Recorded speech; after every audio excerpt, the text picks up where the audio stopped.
राग. आपल्या सगळ्यांनाच कधी ना कधी हा अनुभव येतो, नाही का? असं वाटतं की सगळं काही नियंत्रणाबाहेर गेलंय. पण विचार करा, जर यावर नियंत्रण मिळवण्याचं एक गुप्तेत, एका प्राचीन गोष्टीत दडलेलं असेल तर? चला, आज आपण तीच गोष्ट उलगडून पाहूया. आणि हा प्रश्न काही आजचा नाहीये. तो जेवढा आपल्याला महत्वाचा वाटतो, तेवढाच तो हजारो वर्षांपूर्वीही होता. आणि ह्याचं उत्तर ते आपल्याला सापडतं गौतम बुद्धांनी सांगितलेल्या एका खास गोष्टीत. तर ही गोष्ट सुरू होते गौतम बुद्धांच्या एका शिष्यापासून. आता त्याची समस्या काय होती? तर त्याला आपला राग अजिबात आवरता येत नव्हता. ही अडचण आपल्यापैकी बऱ्याच जणांना ओळखीची वाटेल, नाही का? मग बुद्धाने त्याला समजवण्यासाठी ही कथा सांगितली. तर या गोष्टीत कोण आहे? एक आहेत बोधिसत्व, म्हणजे असं एक ज्ञानी व्यक्तिमत्व जे आत्मज्ञानाच्या मार्गावर आहे, आणि त्यांची पत्नी. आता कल्पना करा की ही दोघं इतकी सात्विक, इतकी शुद्ध मनाची होती की जणू काही स्वर्गातूनच थेट पृथ्वीवर अवतरली आहेत. आणि त्यांनी काय केलं होतं? तब्बल 80 कोटींची संपत्ती सोडून दिली होती. कशासाठी? तर हिमालयात एक साधंसुद्धा आयुष्य जगण्यासाठी. त्यांचं जगणं म्हणजे कसं? तर कुठल्याही सांसारिक इच्छा नाहीत, मोह नाही. जंगलातली फळं खाणं आणि आध्यात्मिक आनंदात रमून जाणं. हेच त्यांचं खरं धन होतं. पण मग त्यांच्या या शांत आयुष्यात एक अनपेक्षित वळण येतं. झालं असं की ते बनारसला पोचले आणि तिथल्या राजाच्या शाही बागेत फिरताना राजाची नजर त्या तेजस्वी तपस्विनीवर म्हणजे बोधिसत्वांच्या पत्नीवर पडली. आणि बस, इथूनच सगळी गोष्ट फिरायला लागते. तिचं सौंदर्य पाहून राजा अक्षरशः मोहित झाला. त्याच्या मनात मोह निर्माण झाला. आणि ह्याच मोहाच्या भरात त्याने एक विचित्र निर्णय घेतला. त्याने ठरवलं की बोधिसत्वांच्या ज्ञानाची आणि त्यांच्या धैर्याची परीक्षा घ्यायची. आणि बघा राजा काय करतो. तो थेट बोधिसत्वांनाच आव्हान देतो. तो विचारतो, अरे ब्राह्मणा, जर कोणी तुझ्या डोळ्यांदेखत तुझ्या ह्या सुंदर हसणाऱ्या पत्नीला उचलून नेलं तर तू काय करशील? आता हा फक्त एक साधा प्रश्न नव्हता. ही होती एका ज्ञानी माणसाच्या संयमाची परीक्षा. आता राजाला काय वाटलं असेल की बोधिसत्व नक्कीच चिडतील, संतापतील. पण त्यांचं उत्तर ते एकदम अनपेक्षित, शांत आणि ज्ञानाने भरलेलं होतं. ते म्हणाले, तो एकदा वाढला की आयुष्यभर माझी साथ सोडणार नाही.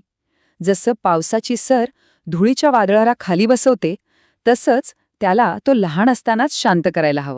पण राजावर या उत्तराचा काहीच परिणाम झाला नाही. त्याने त्या ज्ञानाकडे साफ दुर्लक्ष केलं आणि आपल्या लोकांना आज्ञा दिली की त्या रडणाऱ्या स्त्रीला पकडून राजवाड्यात घेऊन चला. ती बिचारी रडत होती, पण बोधिसत्वांनी काय केलं? त्यांनी फक्त एकदा तिच्याकडे पाहिलं आणि शांतपणे आपली नजर दुसरीकडे वळवली. विचार करा, त्यांच्या मनात नेमकं काय चाललं असेल? आता गंमत बघा. बोधिसत्वांची हीच शांतता राजाला जास्त खात होती. त्याला चैन पडेना. त्याला वाटलं, अरे बापरे, ही तर वादळापूर्वीची शांतता आहे. हा माणूस नक्कीच माझ्या विरोधात काहीतरी भयंकर कट रचतोय. आणि याच भीतीने तो धावत पळत पुन्हा बागेत आला. आणि तो परत येऊन काय पाहतो? तर बोधिसत्व अगदी शांतपणे काहीतरी शिवत बसलेत. हे बघून तर राजा आणखीनच चिडला. तो म्हणाला, काय रे, थोड्या वेळापूर्वी तर मोठ्या गर्वाने बोलत होतास आणि आता रागाने गप्प बसून शिवणकाम करतोयस. म्हणजे बघा, राजाला किती मोठा गैरसमज झाला होता. पण बोधिसत्वांनी अगदी शांतपणे राजाचा तो गैरसमज दूर केला. ते म्हणाले, तो एकदा वाढला असता ना, तर त्याने मला कधीच सोडलं नसतं. म्हणून मी त्याला लहान असतानाच शांत केलं. हे फक्त बोलणं नव्हतं, हे त्यांनी जगलेलं, आचरणात आणलेलं तत्वज्ञान होतं. हे ऐकून तर राजा पुरता गोंधळून गेला. तो विचारतो, हे काय बोलतोयस तू? असं काय आहे जे तुला कधीच सोडलं नसतं आणि तू नक्की शांत तरी काय केलंस? आणि राजाच्या याच प्रश्नामुळे आता कथेचं खरं रहस्य समोर येणार होतं. आणि मग बोधिसत्वांनी ते रहस्य उलगडलं. ते इतका वेळ ज्या तोबद्दल बोलत होते ना, ते दुसरं तिसरं काहीही नसून एक विनाशकारी शक्ती होती. आणि ती म्हणजे क्रोध. हो, राग. तीच भावना जी आपल्याला आतून पोखरून काढते, तिलाच त्यांनी उगवण्याआधी शांत केलं होतं. आणि इथेच या कथेचं सार आहे.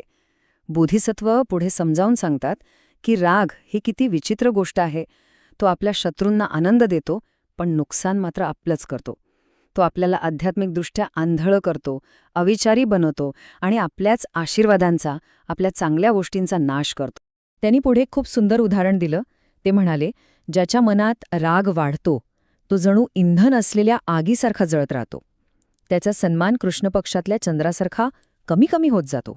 पण जो आपला राग शांत करतो तो इंधन नसलेल्या आगीसारखा शांत असतो आणि त्याचा सन्मान तो शुक्ल पक्षातल्या चंद्राप्रमाणे वाढत जातो. बोधिसत्वांचे हे शब्द ऐकून राजाच्या मनावर जणू काही वीज कोसळली. त्याला त्याची चूक समजली. त्याचा सगळा अहंकार, सगळा अभिमान गळून पडला.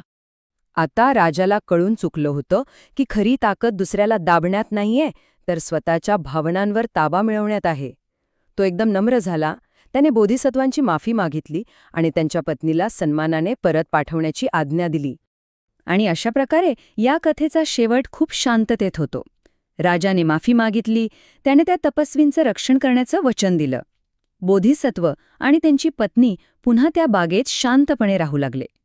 पुढे त्यांच्या पत्नीच्या मृत्यूनंतर बोधिसत्व हिमालयात परतले आणि त्यांना दिव्य स्थिती प्राप्त झाली. पण थांबा, गोष्ट इथे संपत नाही. खरी गंमत तर पुढे आहे. गौतम बुद्धांनी शेवटी एक मोठा खुलासा केला. त्यांनी सांगितलं की त्या गोष्टीतला राजा कोण होता माहितीये?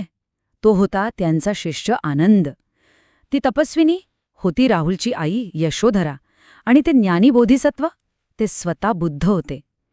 या एका खुलास्यामुळे ही फक्त एक गोष्ट राहत नाही, तर तो एक खूप महत्वाचा धडा बनतो.